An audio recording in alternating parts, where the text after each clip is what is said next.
The decision to drop atomic bombs on Japan all started with the Manhattan Project. The Manhattan Project was started to develop nuclear power before Nazi Germany had the chance to do so. The Manhattan Project was located in Los Alamos, New Mexico. This is also where, on July 16, 1945, the atomic bomb was first tested under the code name Trinity. Under General Leslie Groves, many scientists worked together on the development of the atomic bomb. They ended up being the first group of men to ever create the atomic bomb. Oppenheimer was in charge of the labs in Los Alamos, where the bomb itself was produced.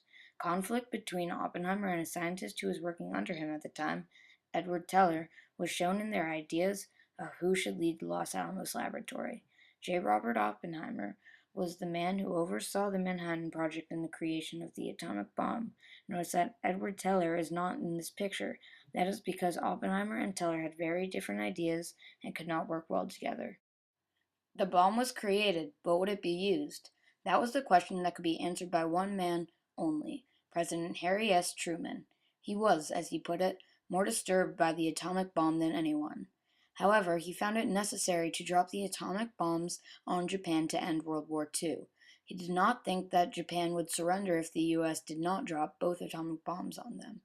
He knew the risks that his country would be taking if they dropped the atomic bombs, and he was aware of other countries soon having the same power.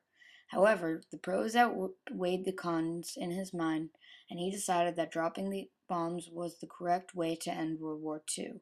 On August 6, 1945, the first atomic bomb was dropped on Hiroshima, and on August 9th, the second atomic bomb was dropped on Nagasaki. The American public supported President Harry Truman's decisions as it was the way to get American men back home quickly and end the war as soon as possible. Truman played a very important part in the future of nuclear proliferation, as he started the domino effect that still continues today.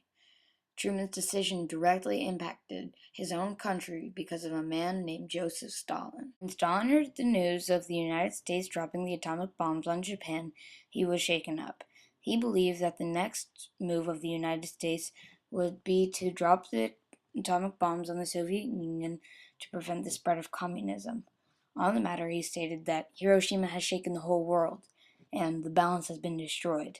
This shows how Stalin no longer trusted the United States. In reaction, he set up a Soviet bomb program and quickly was neck and neck with the United States in terms of nuclear power. The United States was now also scared, and different scientists from the Manhattan Project shared their opinions with the government. This is where Oppenheimer and Teller make their appearance. These two scientists had very different ideas of what should be the United States' next move. Now I am become death, the destroyer of worlds. I suppose we all thought that, one way or another. At this moment in history, Oppenheimer is showing his disapproval of the bomb after it was tested in New Mexico for the first time. He was saying that he had become death, the destroyer of worlds, which show his feelings that the invention that he had played such a major part in would destroy humankind. He thought that the U.S. should halt their advancement and growth of nuclear weapons. He believed in the MAD, or Mutually Assured Destruction theory. This explains that if one country were to use nuclear weapons, another country would retaliate with a greater force, and both countries would be assured destruction.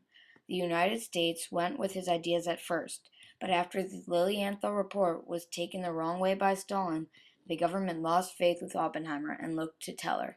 Teller also suggested Oppenheimer as being a Soviet spy because he wanted no secrecy.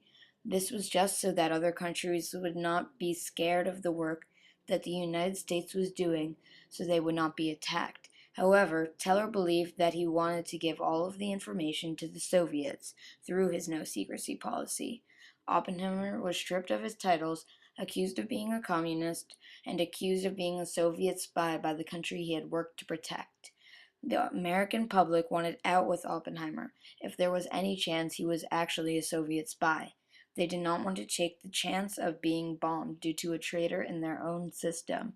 The American expectations of men working for their country were too high to allow a man with even the slightest spy capability to continue working for them. Due to this feeling of insecurity, Oppenheimer was tried on December 21st, 1953, and was stripped of his titles. We try to do the best to develop further this great tool, nuclear energy, for peaceful purposes.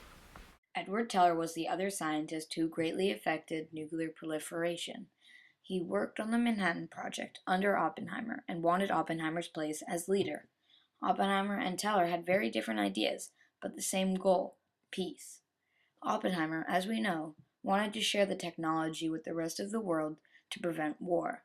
Edward Teller believed that his idea was weak and would only hurt the U.S. He thought that by sharing the technology, the other countries would not follow the treaties and would attack the U.S. Therefore, Edward Teller decided that the best thing to do was to use the atomic bombs as an enforcer to uphold treaties. If a country stepped out of line, the U.S. would help maintain peace through a threatening way. During the arms race, many other countries started to develop nuclear weapons as well. It took many countries years to understand fission, but once they did, they started to produce nuclear weapons in substantial amounts. Therefore, by the end of the arms race, countries such as China, France, India, Japan, and the United Kingdom had developed nuclear weapons.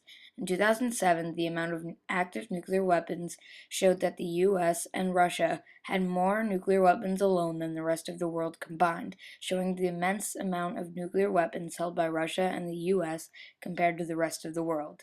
But other countries still have a large amount of nuclear weapons. Some of these numbers even go into the hundreds.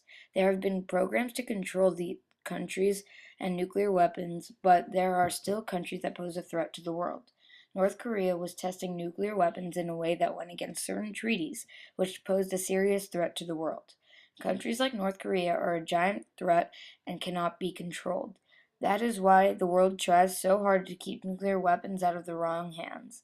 All of this could have been prevented if Oppenheimer had successfully stopped nuclear proliferation 60 years ago.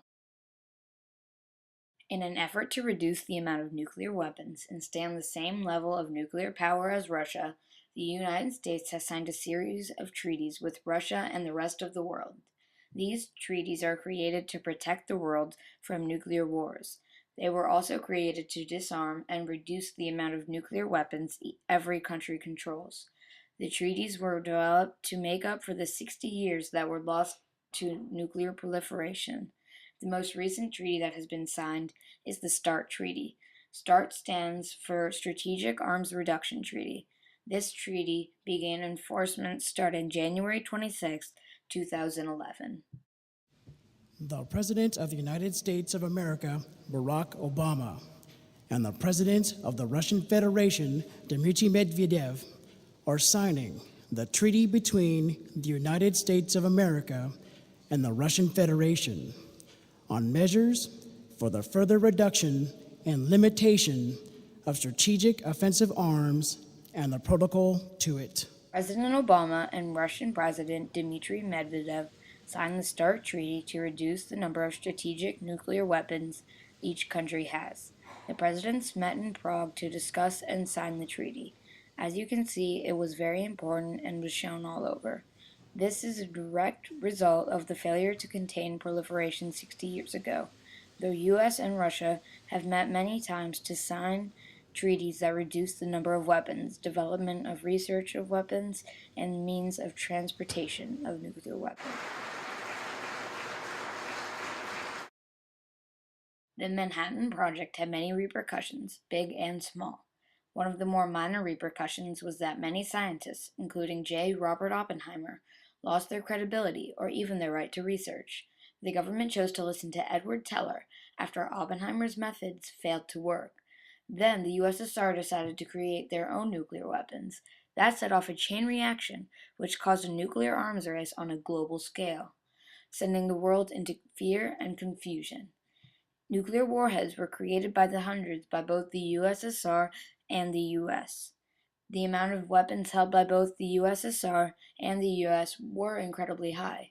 There has, however, been a rapid decline recently, as both the US and Russia have started to sign away their warheads. They have continued this reduction with the START Treaty.